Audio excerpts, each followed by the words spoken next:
5 اگست 2019 تھا، اس کے بعد ہندوستان بڑی تیزی سے موو کر رہا ہے. یعنی وہ اتنی تیزی سے موو کر رہا ہے کہ آپ سوچ بھی نہیں سکتے ہیں کہ وہ کس تیزی سے معاملات کو اپنی طرف جو ہے وہ لپیٹنے کی کوشش کر رہا ہے. اس میں جو آبادی کا وہاں ڈیموگرافی ہے وہ بدلنے کا جو عمل ہے وہ اتنی تیزی سے جاری ہے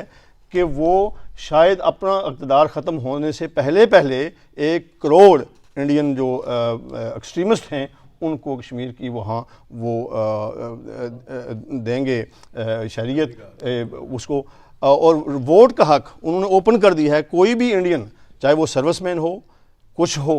جو جس کا کوئی بھی تعلق کشمیر کے ساتھ رہا ہو، اس کو ووٹ کا حق دے رہے ہیں وہاں پہ، اور اس سے ڈیموگرافی جو ہے بدل جائے گی. اور I have my own fears, I hope I am wrong, لیکن میں آپ کو بتاتا ہوں جس تیزی سے وہ کر رہے ہیں اس کا یہ ہے کہ آبادی کا وہاں ڈیموگرافی بدل کر کے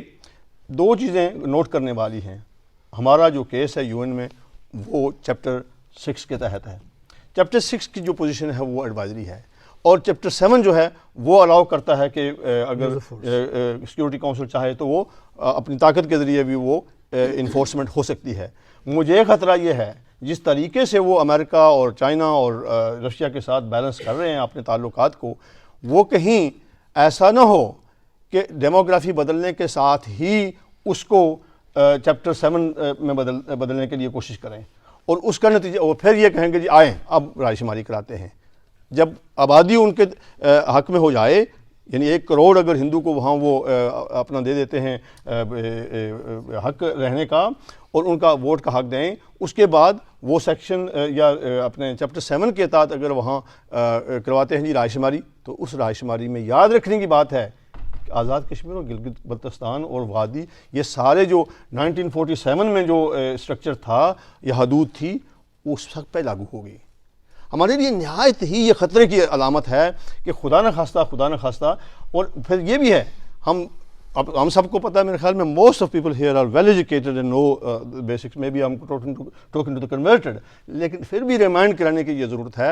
یونائٹڈ نیشن کی جو ریزولوشن تھیں ان میں پہلا کام تھا سیز فائر، وہ تو ہو گیا. سیکنڈ چیز تھی پاکستان سے کہا گیا تھا کہ آپ تمام فوجیں اپنے یہاں سے نکالیں.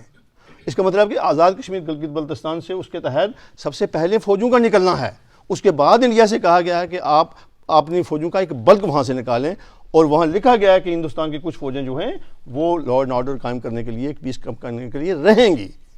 اور مجھے بہت خطرات جو ہیں وہ اس وقت میرے ذہن میں گھوم رہے ہیں. اللہ کرے یہ خطرات میرے یہ صحیح ثابت نہ ہوں، لیکن ہم یہ دیکھ رہے ہیں محترم کہ 2019 کے بعد ہمارا کوئی اس طرح کا یعنی جواب ہندوستان کو نہیں ملا ہے سفارتی سطح پہ. ہم کیا کر رہے ہیں؟ ہم ریزولوشنز پاس کر رہے ہیں، ہم پروٹیسٹ کر رہے ہیں، ہم جلسے کر رہے ہیں، سیمینار کر رہے ہیں، ویبینار کر رہے ہیں، اور یعنی ایکٹیویٹی ہو رہی ہے. یقینی بات ہے کہ برطانیہ جو ہے وہ کشمیر یا پاکستان کے بعد سب سے زیادہ ایکٹیویٹی یہاں ہو رہی ہے، اور ہم واقف ہیں اس ایکٹیویٹی سے. ہمارے پارلیمنٹ میں بھی ہماری کمیٹی ہے،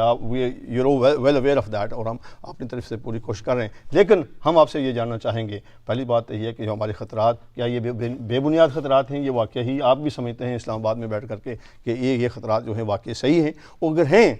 تو ہم کیا کر رہے ہیں اس کے لیے؟ I would like some guidance.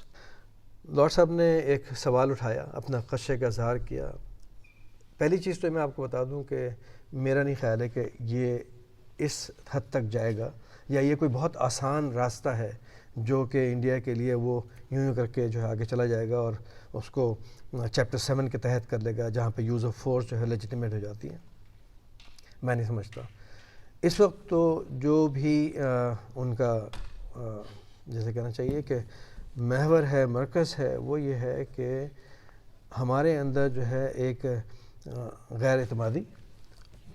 کشمیریوں کے اندر ایک مایوسی، پاکستانیوں کے اندر ایک مایوسی، اور اپنی اجارہ جو ہے اس کو اسٹیبلش کرنا ہے. ٹھیک ہے، تو یہ سارے وہی ہتھ کنڈے ہیں. اب میں آپ کو بتا دوں کہ باوجود اس کے کہ وہ بے انتہا کمزور وکٹ پر ہیں، بے انتہا کمزور وکٹ پر ہیں، کیونکہ دنیا کے ہر کنونشن، ہر انٹرنیشنل لا، ہر ہیومن رائٹس لا، UN سیکورٹی کونسل کے ریزولوشنز، اور آپ کوئی بھی ایسا اٹھا کے دیکھیں قانون، تو انہوں نے اس کی قانون شکنی کی ہے. اس لیے ہمارا جو فوکس ہونا چاہیے وہ یہ ہونا چاہیے کہ ہم بار بار اس چیز کو جو ہے اجاگر کریں کہ وہ کس طریقے سے ایک ملک جو ہے وہ تمام چیزوں کی قانون شکنی کر رہا ہے، ان تمام چیزوں کی قانون شکنی کر رہا ہے جس کو پوری بین الاقوامی کمیونٹی نے مل کے محنت کر کے اس کو ایک ترتیب دیا ہے، تشکیل دیا ہے، تاکہ ہیومن رائٹس کی پروٹیکشن ہو سکے، ساورنٹیز کی پروٹیکشن ہو سکے، اور تمام وہ جگہیں ہیں جہاں پر کچھ ملکوں نے قبضہ کیا ہوا ہے، جیسے کہ ہم کہتے ہیں کہ مقبوضہ کشمیر جو ہے وہ انڈیا کے اللیگل غیر قانونی قبضے کے اندر ہے، اس کے حوالے سے بھی جو آپ نے فرمایا کہ جو ڈیموگرافک چینج ہے، ڈیموگرافک چینج بھی جو ہے that is also crimes against humanity, اس کے اوپر بھی پوری جو ہے اگر ہم اپنی ریسرچ کر رہے ہیں، ہم اس کو پڑھیں صحیح طریقے سے، تو آپ کو پتہ لگے گا کہ انڈیا کتنی کمزور وکٹ پر ہے۔ اگر آپ میں سے کوئی شخص میرے ٹویٹر اکاؤنٹ کو فالو کرتا ہوگا تو آپ کو اس کے اندر تمام میں نے جو بین الاقوامی قوانین ہیں اس کے حوالے سے شقیں بھی جو ہے بتاتا ہوں کہ کون کون سی شق جو ہے کس کے تحت انڈیا جو ہے وہ کیا وائلیشن کر رہا ہے۔